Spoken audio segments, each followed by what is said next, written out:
کبھی تمہیں تمہارے مال کے ذریعے آزمایا جائے گا۔ یہ آزمانا دو طرح کا ہوتا ہے۔ کبھی اللہ اپنے بندوں کو زیادہ مال دے کر آزماتا ہے، اور ہم یہ دیکھ کر کہتے ہیں یہ بندہ بڑے آرام سے زندگی گزار رہا ہے، اس کی زندگی کے اندر تو عیش ہی عیش ہے، آرام ہی آرام ہے۔ حالانکہ مال کی کثرت خود انسان کے لیے بہت بڑا امتحان ہے۔ قیامت کے دن اس سے پوچھا جائے گا کہ تمہیں اتنا سارا مال دیا تھا، بتاؤ تم نے اسے کہاں کہاں صرف کیا، کہاں کہاں خرچ کیا؟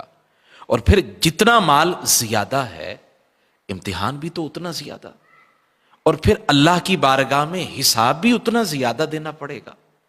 تو زیادہ مال جو ہے وہ صرف اور صرف عیش کا سبب نہ سمجھے، بلکہ وہ اللہ کا امتحان سمجھے کہ اللہ اپنے بندے کو آزمانا چاہتا ہے کہ مال کی کثرت کے اندر جب مال بے پناہ ہے، اس مال کی چکا چوند کے اندر میرا بندہ مجھے یاد بھی رکھتا ہے یا بھول جاتا ہے۔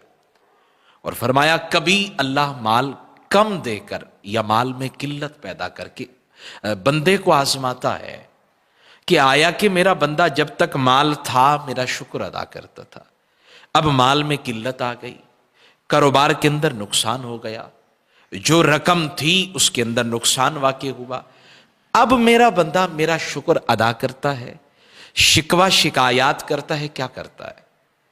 تو میرا رب فرماتا ہے وَأَنفُسِكُمْ، کبھی تمہاری جانوں کے ذریعے تمہیں آزمایا جائے گا، اور اللہ آزماتا ہے، کبھی صحت دے کر آزماتا ہے، جوانی دے کر آزماتا ہے، قوت اور طاقت دے کر آزماتا ہے، کبھی اللہ حسن دے کر آزماتا ہے، اور کبھی بیمار کر کے آزماتا ہے، کبھی کمزور اور ناتواں کر کے آزماتا ہے، اپنے بندوں کو آزماتا رہتا ہے۔ حضرت رابعہ بصریہ رضی اللہ تعالیٰ عنہ، آپ نے ایک شخص کو دیکھا جس نے سر پہ پٹی باندھ رکھی تھی، تو آپ نے پوچھا کہ یہ سر کی پٹی کیوں باندھ رکھی ہے؟